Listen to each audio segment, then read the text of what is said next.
আপনারা আকাশে যে সময়টি দেখতে পাচ্ছেন এটা হচ্ছে শাফাক, 84 নম্বর সূরা 16 নম্বর আয়াত। লালিমা থাকা অবস্থায় মাগরিবের টাইম শুরু হয় এবং অনেকের মতে হলুদ রং থাকতে মাগরিবের টাইম শুরু হবে। ইমাম শাফি এবং ইমাম আবু হানিফার মাঝে এই বিষয়ে বিশাল বিতর্ক, কিন্তু এখন পর্যন্ত মুসলমানরা এই বিষয়ে সমঝোতা করতে পারেনি যে মাগরিবের টাইম এক্স্যাক্টলি কখন। যে কোনো একটা মেনে নিলেই হয়, এটা হচ্ছে একটি গোজামিল। তবে বাস্তবতা হচ্ছে শাফাক, এই সময়টিতে 84 নম্বর সূরা 16 নম্বর আয়াত, কোরআনে এটাকে বলা হয় শাফাক।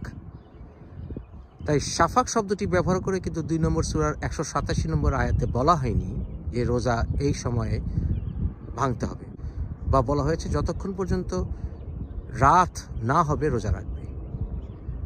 রাত হবে অন্ধকার হয়ে গেলে।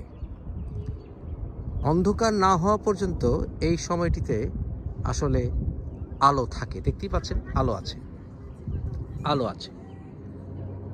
তাই যতক্ষণ পর্যন্ত আলো থাকবে আপনি বলতে পারবেন না যে রাত এসেছে। 2 নম্বর সূরার 187 নম্বর আয়াতে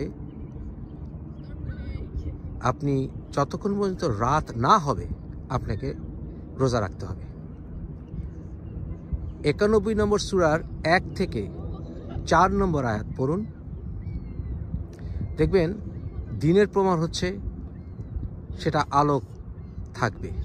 দেখতে পাচ্ছেন আলো আছে, সূর্য যে আলো ছড়াচ্ছে এখনো তা বোঝা যাচ্ছে, তাই দিনের আলো এখনো আছে। তাই এটা লাইল বা রাত নয়, লাইল হচ্ছে রাত, অন্ধকার। এটা বুঝতে হলে আপনাকে আবার 10 নম্বর সূরার 67 নম্বর আয়াতে যেতে হবে।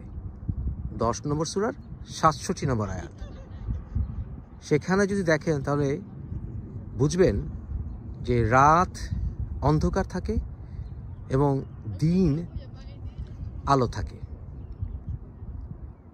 তাই বাংলাদেশে যারা মাগরিবের সময় রোজা ভাঙছে বা খাবার খাচ্ছে তাদের রোজা হয় না। এই বিষয়ে শিয়ারা সঠিক সিদ্ধান্ত নিয়েছে যে অন্ধকার হলে রোজা ভাঙতে হবে। বুঝেছেন নিশ্চয়ই? সারা বাংলাদেশের মানুষদের রোজা হয় না।